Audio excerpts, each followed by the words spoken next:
اس ماحول میں اس کا کردار بچ پائے گا کہ اس ماحول میں اسی کے محلے میں اسی کے پڑوس میں بلکہ اس کے خاندان میں اس کے علاقے میں وہ لوگ بھی ہیں جو زہریلی چیزیں سپلائی کر رہے ہیں، چاہے اپنے چار آنے کمانے کے لیے یا کس کام کے لیے.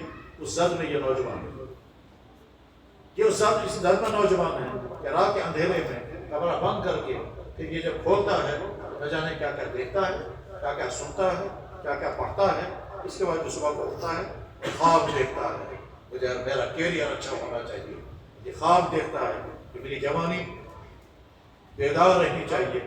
میرے بھائی اس صورتحال میں یہ ساری باتیں تنقید نہیں ہیں، یہ ساری باتیں جائزہ ہیں. صورتحال یہ ہے، اس صورتحال میں ہمارے نوجوان ہیں. کون نوجوان؟ جو ہمارے اس بھائی کا بیٹا ہے جس بھائی کو ہم جانتے نہیں ہیں مگر ہمارا بھائی ہے. یہ نوجوان اس بہن ہماری بہن کا بیٹا ہے جس بہن کو ہم نہیں جانتے مگر وہ ہماری بہن ہے. وہ بھی ایمان والی ہے، ہم بھی ایمان والی ہے. تو یہاں کے نوجوان یہاں کی نوجوان نسل اپنے ایمان، اپنے کردار اور اپنی صحت کو بچا پائے گی یا نہیں؟ ہم جیسے بہت سارے لوگوں کی نظر میں سب سے بڑا مسئلہ یہ ہے. ہو سکتا ہے دوسرے ہزار کی نظر میں کوئی دوسرا مسئلہ بڑا ہوگا. ہر ایک انسان کو اپنی رائے رکھنے کا، سوچنے کا ہے. اس لیے میں براہ راست آپ سے مخاطب ہوں اور یہ خیال مجھے اس وجہ سے آیا کہ مجھے لگتا ہے کہ مجمع میں اکثر نوجوان تو حضرات جناب رسول اکرم صلی اللہ علیہ وسلم کو سب سے زیادہ فکر جس بات کا تھا وہ یہ، نمبر ایک، میری امت کے علماء بگڑنے نہ بنے، میری امت کے حکمران ظالم نہ بنے، اور میری امت کے نوجوان آوارگی کے شکار نہ. اللہ کے نبی کو تین طبقوں میں بھیجا ہے. ویسے اللہ کے نبی نے ہر طبقے کو مخاطب بنایا، حکمرانوں کو، علماء کو، تاجروں کو، جوانوں کو، مزدوروں کو، خواتین کو، ہر ایک کو مخاطب بنایا. ہر ایک کے لیے الگ الگ خطابات فرمایا، بلکہ ہر ایک کی کیٹیگریاں بھی کی ہیں. عورتوں کی 2 قسمیں کی ہیں. اعلان نہیں کیا کہ عورتوں کی 2 قسمیں ہیں. جب آپ نے بیان فرمایا تو خود بخود عورتوں کی 2 قسمیں ہو گئی. آپ نے فرمایا دنیا کلھا مطلب خیر ہوتا ہے المرأۃ الصالحہ، دنیا میں ہر چیز فائدہ پہنچا رہی ہے، ہر چیز نفس ہے، ہر رحمت بن سکتی ہے. اور دنیا میں سب سے بہترین نعمت، سب سے بہترین رحمت وہ بیوی، وہ عورت ہے جو صالح عورت ہے. اور دوسری طرف سے آپ نے فرمایا یا اللہ میں عورتوں کے فتنے سے پناہ چاہتا ہوں. اللہ من اعوذ بک من فتنۃ النساء. یہ اللہ کے نبی نے فرمایا ما ترکت بعدی فتنۃ اضر علی الرجال من النساء. میں نے اپنی بات جو سب سے خطرناک فتنہ چھوڑا ہے وہ آوارہ عورتوں کا فتنہ چھوڑا. اسی طرح سے نوجوانوں کے حالات بیان فرمایا. اللہ کے نبی علیہ السلام کو جس چیز کی بہت زیادہ فکر تھی وہ یہ کہ میری امت کے جوان بگڑنے نہیں چاہیے. آپ نے فرمایا کیف بکم ایھا الناس، لوگوں اس وقت تمہارا کیا بنے گا اذا طغى نساؤکم وفسق فتيانکم، جب تمہاری عورتیں آوارہ ہو جائیں گی اور تمہارا نوجوان فاسق و فاجر ہو جائیں گے. صحابہ کرام نے عرض کیا او ھذا کائن یا رسول اللہ، یا رسول کیا ایسا ہوگا؟ آپ نے فرمایا نعم واشد من ذلک، ایسا ہوگا بلکہ بہت بدتر حال ہوگا. صحابہ کرام کے تعجب پر اور سوال پر اور آپ علیہ السلام کی ارشاد کے بعد آپ نے خود فرمایا اس وقت کیا بنے گا جب کوئی خیر کی بات کہنے والا نہیں ہوگا اور شر سے روکنے والا نہیں ہوگا. وہ منظر چاروں طرف سے نظر آتا ہے. والدین محسوس کر رہے ہیں ہمارا بیٹا بگڑ رہا ہے، زبان سے کچھ نہیں کہتے. والدین محسوس کر رہے ہیں بیٹی کے ادوار صحیح نہیں ہے، زبان سے کچھ نہیں کہتے. ہمارا سکول کا استاد محسوس کر رہا ہے کلاس میں طلبہ اور طالبات کے حالات ٹھیک نہیں ہیں، زبان سے میں کیا حد سے سلیب القرآن پر کیا حد سے کہ محلے میں لوگ سمجھ رہے ہیں کہ لڑکا اور لڑکی غلط رزق کے راستے میں جا رہے ہیں. کیا کرتے ہیں؟ یہ اللہ کے نبی نے فرمایا گا اس وقت کیا بنے گا کہ جب برائیاں ہو رہی ہوں گے روکنے والا کوئی نہیں ہوگا، اچھائیوں کا حکم دینے والا. صحابہ کرام کو تعجب ہوا کیونکہ وہاں امر بالمعروف اور نہی عن المنکر ہر ایمان والا اپنا فریضہ سمجھتا تھا. اللہ کے نبی نے اس سے آگے فرمایا اس سے بدتر حال یہ ہوگا لوگ برائیوں کی دعوت دیں گے اور اچھائیوں سے روکنے والے بنیں گے. آج کہیں کہیں وہ منظر بھی سامنے آتا ہے. جناب لڑکا نمازوں سے کیا سکا بہنوں کی بات ہر سکا تو ہوتی تین دین کو کیا شکر کچھ کرو. لڑکی آوارہ ہو گئی تو آپ کی لڑکی کہہ کے لڑکی حالانکہ وہ بدکاریوں میں جا رہی ہے پر اس کو اپریشیٹ کیا جاتا ہے. تو میرے نوجوان بھائیوں میں براہ راست خطاب کر کے کہنا چاہوں گا تمہاری جوانی تمہارے ہاتھوں میں امانت ہے. تم چاہو تو اس کو برباد کر دو اور چاہے تو اس کو بچاؤ. اور جب آپ بچانے کا ارادہ کریں گے آپ کو بہت لڑنا پڑے گا اور اپنے آپ سے لڑنا پڑے گا. بہت لڑنا پڑے گا، اپنے شیطانی جذبات سے لڑنا ہوگا. بہت لڑنا پڑے گا. تم کو اندر سے نہ جانے کون کون ورگلائے گا، یہ بھی کرو، یہ بھی کرو، یہ بھی کرو. اس وقت اپنے آپ سے لڑنا ہوگا تو بچ پائے گی آپ کی جوان. تمہیں لڑنا پڑے گا ان تک. قرآن کریم میں اللہ تعالیٰ فرماتے ہیں وہ دن یاد رکھنا جس دن تم اپنے ہاتھوں کو انگلیوں کو کاٹو گے. سو دو تھے جو یاد انگلش کوئی یم دو تو پنن اپن سے تھے. وہ دن یاد رکھنا جس دن اپنے آپ انگلیوں کو کاٹو گے. وَيَوْمَ يَعُضُّ الظَّالِمُ عَلَىٰ يَدَيْهِ. کیا افسوس کرو گے؟ افسوس میں نے فلانی کے ساتھ دوستی نہ رکھی ہوتی. افسوس میری فلانی کمپنی نہ ہوتی. افسوس میں نے یہ ویب سائٹیں نہ دیکھی ہوتی. افسوس میں نے یہ یوٹیوب چینلوں کے چکر میں کاٹے ہوتے. افسوس میں نے سوشل میڈیا کے ذریعے اپنے آپ کو برباد نہ کیا ہوتا. افسوس میں چرسیوں کے ساتھ نہ رہا ہوتا. افسوس میں آواروں کے ساتھ نہ رہا ہوتا. افسوس میں لڑکیوں کے چکر میں نہ پھنسا ہوتا. افسوس میں نے یہ افسوس کرتے رہیں گے یا بھائی فلان خلیلا فلان یہ فلان پہلے تو تھے انسان، آج انسان کے ساتھ اور بھی. افسوس میں نے یہ تھیوریاں نہ پڑھی ہوتی. افسوس میں نے یہ چینلیں کی ہوتی. افسوس میں نے یہ یوٹیوب چینلوں میں افسوس کرتے رہے تھے اور انگلیوں کو کاٹتے رہے. میرے نوجوان بھائیوں، اللہ نے تم کو 3 چیزیں عطا کی ہیں. نمبر 1 ایمان. تو ایمان والے کے گھر میں پیدا ہو. ایمان والے باپ کے زیر سایہ تمہاری جوانی چل رہی ہے. ایمان والی ماں کے پیٹ میں تم نے 9 مہینے گزارے اور اسی ایمان والی عورت کی چھاتی سے دودھ پیا. اور ایمان کی حالت میں تمہارا نام مسلمان، تمہاری سوچ مسلمان. ہم کو ایمان کی دولت اللہ نے عطا فرمائی. آگے ایمان کو خطرات ہیں. جہاں جہاں آپ جا رہے ہیں وہاں ایمان کو خطرات ہیں. حتیٰ کہ ایسا ہو سکتا ہے ایسی تھیوریاں پڑھیں گے جس کے نتیجے ایمان کے بارے میں شک ہوگا. ایسا ہو سکتا ہے کہ تمہارے دائیں بائیں ایسے لوگ ہوں گے جو تم کو کنفیوز کریں گے.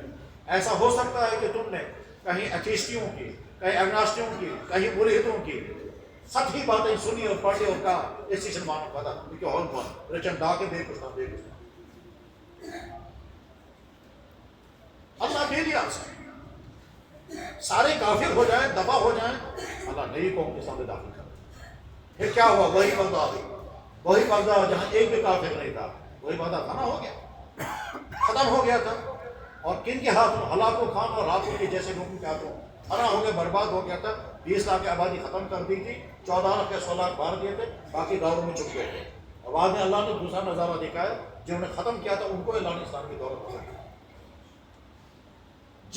جس بخارا کے اندر ایک بھی کافر نہیں تھا، اسی بخارا کی جامع مسجد کے ممبر پر کھڑے ہو کر کے چنگیز خان نے اعلان کیا تھا میں آسمان والے کا قہر بن کر کے آیا. اور پھر اس نے اعلان کر دیا تھا کہ 24 گھنٹے کے بعد اس شہر میں کوئی انسان جوان باقی نہیں رہنا چاہیے، اور جتنے بوڑھے ہیں اور جتنی عورتیں ہیں میرے کام پہ پہنچا دو اور ہر مکان کو جلا دو. 24 گھنٹے کے بعد بغداد کا شہر، بخارا کا شہر کھنڈر بن گیا تھا. اب آدمی کو اللہ بے نیاز ہے. جب کسی جگہ کی ایمان والے اپنی ایمان کے ساتھ وفاداری نہیں کرتے ہیں اور کسی اور کے پیچھے چلتے ہیں اور بعد میں اللہ کبھی انہی کے در پہ اٹھا دیتے ہیں. تو میرے بھائیوں میں کہنا چاہتا ہوں اپنی ایمان کی حفاظت کریں. ہم ایک اللہ کو ماننے والے ہیں، وہ ایک اللہ جس اللہ نے اپنا پورا تعارف اپنے قرآن میں کرا ہے. وہ ایک اللہ جس کا تعارف سارے نبیوں نے کرا ہے، محمد رسول اللہ نے کرا ہے. وہ ایک تعارف جس تعارف کے لیے وہ تمام تھیوریاں نہیں، وہ فیکٹس، وہ مسلسل ثبوت دے رہے ہیں جو قرآن سے ملے ہوئے. وہ ایک اللہ جو نظر تو نہیں آتا مگر کائنات چلا رہا ہے. اور اگر نہیں سمجھ میں آتا ہے وہ اللہ جس اللہ کو وہ لوگ دل و جان سے مانتے ہیں جو کفر سے نکل کر ایمان کی طرف آئے، یعنی جس نے کفر چھوڑا اور ایمان کی طرف آیا اس سے پوچھو اللہ کیا ہے، وہ سمجھاتا ہے اللہ کیا ہے. ہم کبھی نوبستوں سے جو بات کرتے ہیں ان کی ایمان کی سطح دیکھ کر حیران ہو جاتے ہیں. جس چیز پر ہمارے مسلمانوں کا اعتراض ہے اس کو آنکھ سے لگاتا ہے کہ میرے نبی کا ہو.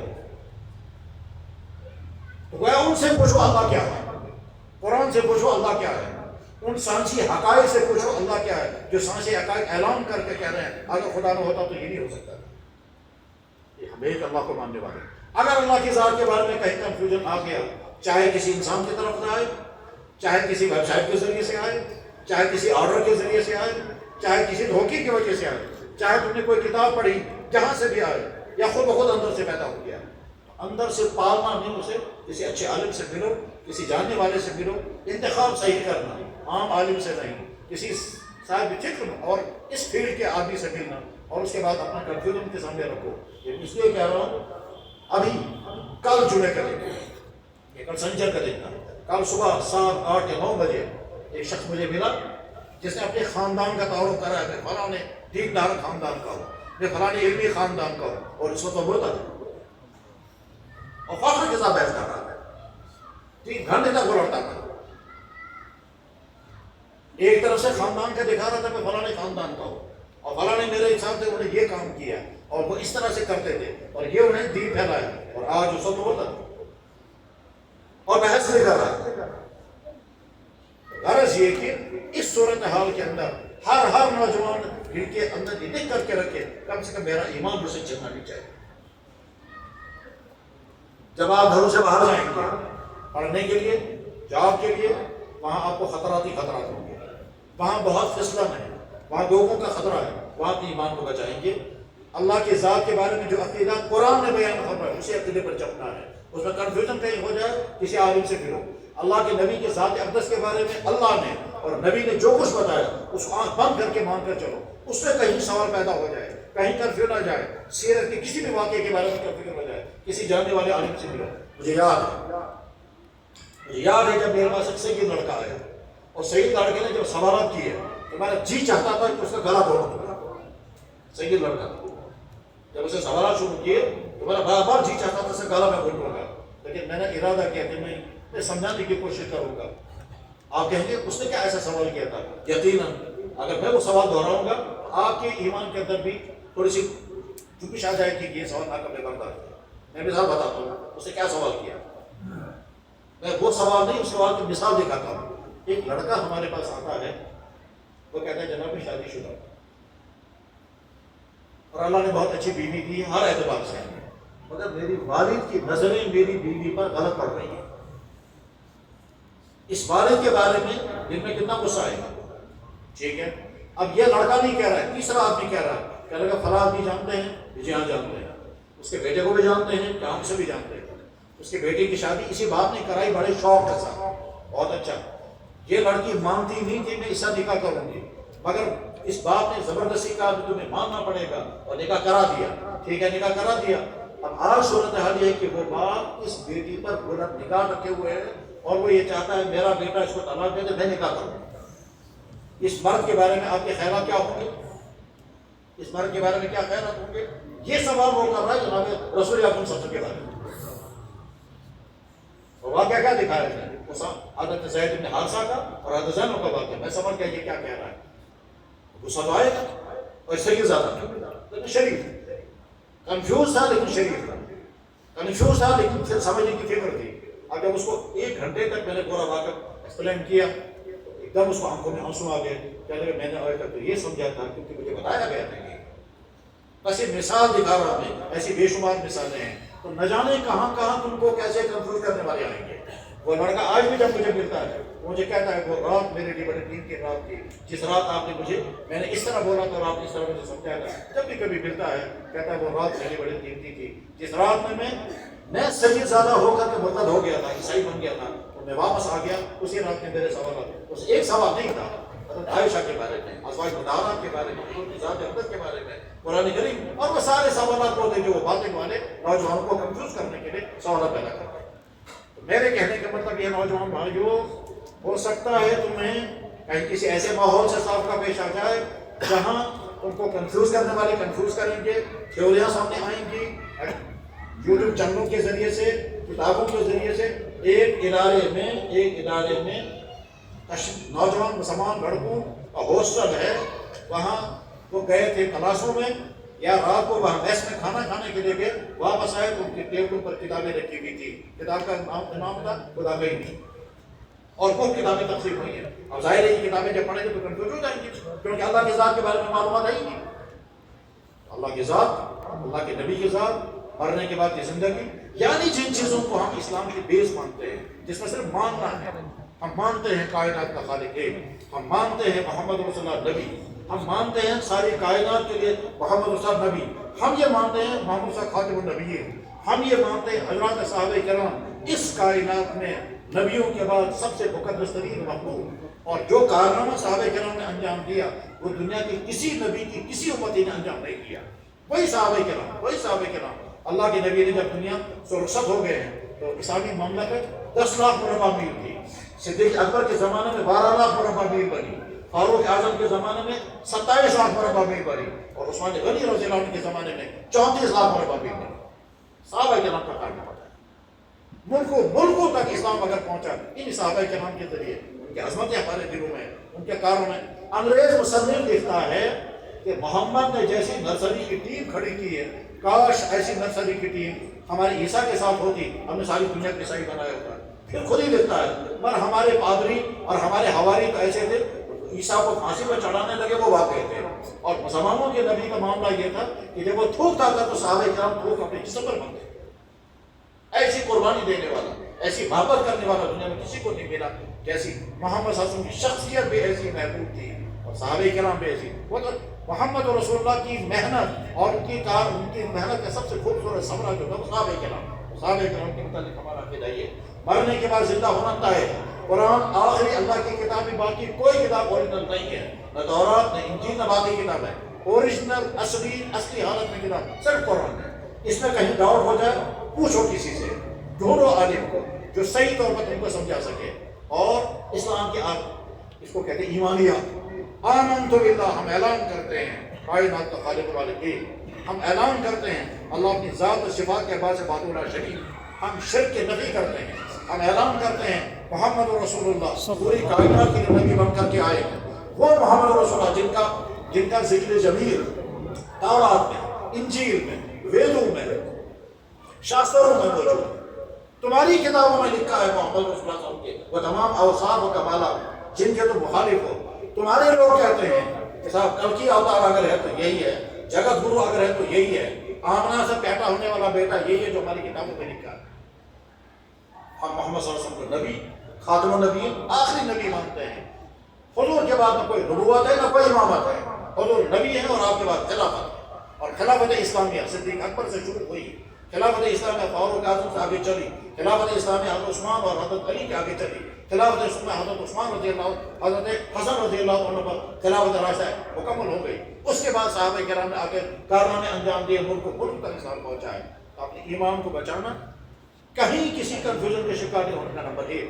نمبر 2، اللہ نے آپ کو کردار عطا کیا، آپ ماں کے پیٹ سے شرابی بن کر نہیں آئے، آپ ماں کے پیٹ سے دنیا میں نہیں آئے ڈرگس کرتے ہوئے، آپ دنیا میں ماں کے پیٹ سے نہیں آئے بدکار بنتے ہوئے، آپ دنیا میں اس حال میں نہیں آئے کہ آپ کسی کا پیچھا کر رہے تھے اور وہ آپ کا پیچھا کر رہی تھی۔ یہ سارا اس دنیا میں ہوتا ہے۔ آپ میں سے کسی سے پوچھا جائے گا بیٹا آپ اچھے بننا چاہتے ہو یا خراب، اب بچہ کہے گا بہت اچھا۔ بیٹا آپ چاہتے ہو کہ آپ برائیوں سے بچو، جی ہاں بچنا چاہتا ہوں۔ جب آپ کی چاہت اور تمنا یہ ہے آپ کو قربانی بھی دینی ہوگی، آپ کا دل چاہے گا میں اس کا پیچھا کروں گا، اور اگر آپ بچنے لگیں گے تو ہو سکتا ہے وہیں سے پیچھا شروع ہو جائے گا۔ اللہ کے نبی نے فرمایا کہ وقت آئے گا، وقت میں نے اپنی امت کے 2 طبقے جہنم میں دیکھے جو ابھی دنیا میں نہیں ہے۔ ہم نے ایک طبقہ وہ ہے نساء قاسیات عاریات، وہ عورتیں جو کپڑے پہننے کے باوجود ننگی ہوں گی، کپڑے پہننے کے باوجود ننگی ہوں گی، مائلات یہیں سے پیچھا کریں گی، موملات اوروں کو اپنی طرف پیچھے کھینچیں گی۔ یہ ہوگا، آپ بچنے کی کوشش، یا تو شیطان تم کو کہے گا اس کا پیچھا کرو، اس کو فون کرو، اس کے پیچھے دوڑو، یہ لوگ کتنی خوبصورت ہے یہ کہتا ہوں، اور اگر آپ نے اپنے نفس کو کنٹرول کیا تو اس کو استعمال کرے گا، اور اس کے نتیجے میں آپ کی جوانی داغدار ہو جائے گی، آپ پھنس جائیں گے اس جال میں جس جال میں اوپر سے بڑا مزہ ہے اندر سے زہر ہے۔ آپ کو مزہ آئے گا کہتے ہوئے کسی کو میں تیرے لیے تالے توڑ کر لاؤں گا، آپ کو بڑا مزہ آئے گا کسی کہتے ہوئے میں تم پر ٹھیلا ہوں، اور اس کے اندر زہر۔ آپ انتظار میں رہے تو کوئی مجھے کہے گا مجھے تم سے بہت پیار ہے، تیرے بغیر مجھے نیند بھی نہیں آتی، تیرے بغیر میں جی نہیں سکتی، یہ جملے سننے کے لیے آپ کا نفس انتظار میں ہوگا، لیکن تمام کی بے زہر ہے، اور وہ زہر انسان کو برباد کر دیتا ہے۔ اگلی فیملی لائف کامیاب ہوگی تب جب نکاح سے پہلے کی زندگی پاک نہ ہو، اور اگر نکاح سے پہلے کی زندگی میں داغدار ہو گئی، اگلی فیملی لائف اللہ تعالیٰ کامیاب نہیں ہو دیتے ہیں، اور اگر کسی کی کامیاب ہے تو یہ اللہ کا رحم ہے، ورنہ یہ کہ انسان موری معاذ ہے اس کے بعد تم شد اللہ تعالیٰ کٹ ماس ہے۔ جسے بدکاریوں میں جوانی گزاری ہوگی، اللہ تعالیٰ اس کو پاک بیوی سے لذت والی زندگی محروم کر دیتے ہیں۔ ایسا بھی پایا گیا کہ میاں بیوی حلال پاس میں موجود ہے، یہ کسی اور کے کانٹیکٹ میں، یہ انتظار نہیں ہے کب سو جائے گی، اس کو کہے گا میں تیرے بغیر جی نہیں سکتا، حلال کو چھوڑ کر کے وہاں پڑا ہوا ہے۔ اس کو کہتے ہیں کٹماز پڑے چوری باز۔ اپنے کردار کی بات، بے شمار انسان اپنا پیسہ کمانے کے تم کو ڈرگس میں پھنسائیں گے، فیشن تمہارا پیچھا کر رہے ہیں، رات کو آپ موبائل کھولیں گے اس میں گندی چیزیں آئیں گی، جی چاہے گا یہ گندی چیزیں، اور جب چوٹی اس میں پھنس جاؤ گے صبح تک نکل نہیں سکو گے، کروٹیں بدلتے رہو گے، دیکھتے رہو گے، صبح اس حال میں آپ اٹھیں گے کہ آپ کی آنکھیں بھی گنہگار ہیں، آپ کے کام بھی گنہگار، آپ نے اللہ کی ساتھ بر نازان کیا، اب کھلا اٹھ کر کہتے ہیں یا اللہ میری زندگی کامیاب ہو جائے، میرا کیریئر بن جائے، مجھے ڈگری مل جائے، پھر ملازم مل جائے، یا اللہ بکر محنت سے قرض میں رہا، نہ محنت کرے گا نہ رحم آئے گا، کیوں محنت کر ہی نہیں سکتے، رات بھر جس نے گناہ میں زندگی گزاری، اگلا دن آپ ٹینشن میں گزرے گا، ڈپریشن میں گزرے گا، تم پڑھنے میں اپنی ساری توجہ مرکوز نہیں کر سکو گے، تمہارا فوکس کسی اور پر ہوگا، کبھی اس پر کبھی اس پر کبھی اس پر، کتابیں لے کر پھرتے رہو گے، کلاس میں بیٹھو گے خیالات ہوں گے کب ٹیچر ہم کو چھوڑ دے گا ہم نکل جائیں گے۔ میں ابھی بڑے تعلیمی ادارے میں گیا، وہاں کے بڑے استاد کہتے تھے جناب ہم رات بھر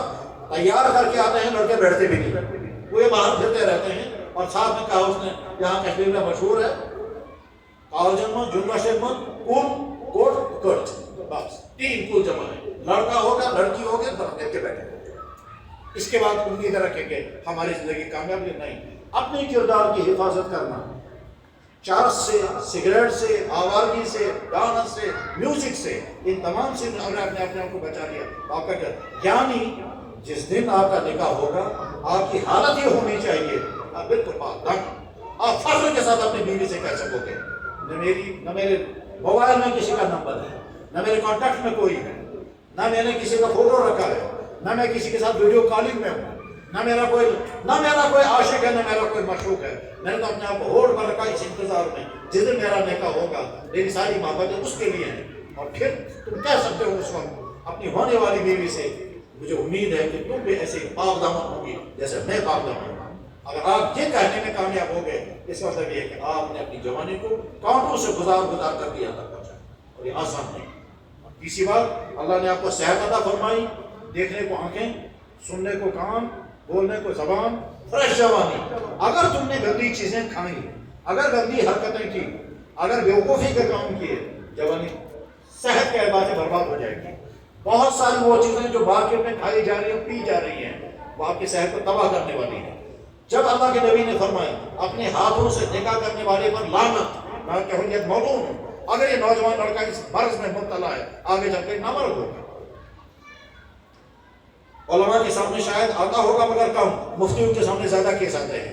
جناب عورتیں آ کر کہتے ہیں میں خاندان ہوں، مرد آ کر شرما کہتے ہیں میں بشبہ چاہیے، کیا سے کہتا ہے کمزوری چاہیے، وہ وہی جوانی میں کی بھی غلطیاں ہوتی ہیں اور آگے چل کر کے وہ کسی کام کے قابل نہیں ہوتے۔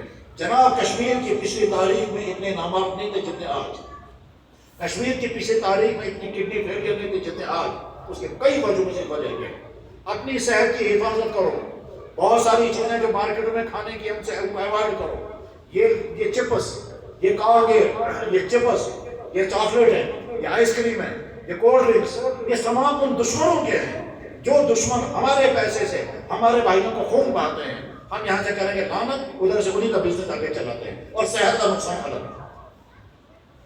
پڑھ کر کے دیکھیں، نیٹ کھول کر کے دیکھیں، ان تمام کولڈ ڈرنکس کے فائدے کیا ہیں؟ صرف نقصان، صرف بربادی ہے، صرف کتنے فیلئر ہیں۔ اپنے ایمان کی حفاظت، اپنی صحت کی حفاظت اور اپنے کردار کی حفاظت۔ اگر یہاں سے یہ پیغام لے کر آپ گئے اور اس کے بعد اس پیغام پر آپ قائم رہ سکے تو جناب آپ کا آنا بھی فائدہ مند ہو گیا، اور اگر یہ پیغام لے کر گئے اور زندگی بھر اس کو پکڑ کر کے رکھا انشاءاللہ آپ کی زندگی کامیاب ہو جائے گی۔ آپ جب ارادہ کرو گے اگر ون یہ کر زندگی اگر کوئی سستا اگر ون کچھ چیز کر اگر مجھ کسان آپ ایک جنگ میں پھنس جائیں گے۔ یہاں سے ہم نے کہا تعلقات اگر غلط ہیں تو کٹ کر دو، اگر تم ڈرگس کر رہے ہو تو کنٹرول کرو، اگر تم میوزک سنتے ہو تو چھوڑ دو، اگر تم ڈانس دیکھتے ہو تو بند کرو، اگر تم فیشن کر رہے ہو فضول خرچی تو چھوڑ دو۔ اب آپ اندر سے کہیں گے نہیں مجھے کرنا ہے، اس کے بغیر تو مزہ ہی نہیں، مجھے تو انجوائے کرنا ہے. اب آپ ایک جنگ میں پھنس گئے. یہاں سے اسلام کہہ رہا ہے چھوڑ دو اسے, وہاں سے نفس کہہ رہا ہے نہیں مجھے نہیں چھوڑ رہا. اب آپ کیا کریں؟ نفس کہہ رہا ہے جناب میرے تعلقات چل رہے ہیں, ریلیشن میرے 4 سال کے ہیں, میں نے لکھ کر کے دیا مجھے مہینے 2 کر, آج کس طرح میں کہوں گا میں تجھے نہیں چھوڑ. غرض یہ کہ آپ ایک جنگ میں پھنس گئے. اس وقت اپنے آپ کو کہیں, اور بات ختم کر رہا ہوں, اس وقت اپنے آپ سے کہیں, جب آپ کا نفس نہیں مانے گا اپنے آپ سے کہیں بھائی صاحب مجھے ایک سوال کا جواب دو. فرض کریں تمہیں بہت کسی چیز کے کھانے کا شوق ہے. کیا کھانے کا شوق ہے؟ Ice cream. یا کیا کھانے کا شوق ہے؟ تجھ. یا کیا کھانے کا شوق ہے؟ Meat item. کیا تمہیں کھانے کا شوق ہے؟ شہروں میں زیادہ آپ جوان میں میں نے بورڈ دیکھے, کہاں لگے ہوئے بورڈ تھے, پیزا کھائیے, برگر کھائیے. چلیے صاحب آپ کو پیزا برگر کھانے کا شوق ہے, یا مان کر آپ کو کولڈ ڈرنک پینے کا شوق ہے. بیمار ہوئے ڈاکٹر کے پاس گئے, ڈاکٹر نے کہا جناب یہ جو تم کھا رہے ہو جو تم پی رہے ہو اس کی وجہ سے لا علاج بیماری شروع ہو گئی ہے, کینسر اسٹارٹ ہو گیا, پہلا اسٹیج.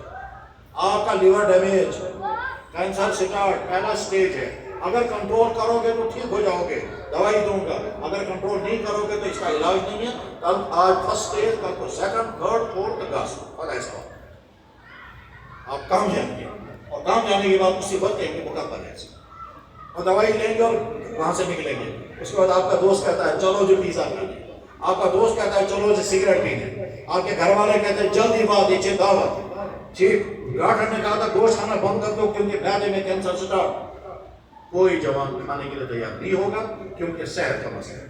وہ کہے گا آج کے بعد میں سگریٹ پیوں گا اگر سگریٹ سے مجھے کینسر ہو رہا ہے. آج کے بعد میں گوشت نہیں کھاؤں گا اگر اس سے السر ہو رہا ہے. آج کے بعد میں آئس کریم نہیں کھاؤں گا اگر مجھے یہ ہو رہا ہے, کیونکہ ڈاکٹر نے وارننگ دی. اپنے آپ سے کہیں جب تم وہ چھوڑنے کے لیے تیار ہو گئے اپنے صحت کے لیے, بس ٹھیک اسی طرح سے ان تمام چیزوں کو چھوڑنے کے لیے تیار ہو جاؤ جن کو نبی نے کہا یہ مت چھوڑو.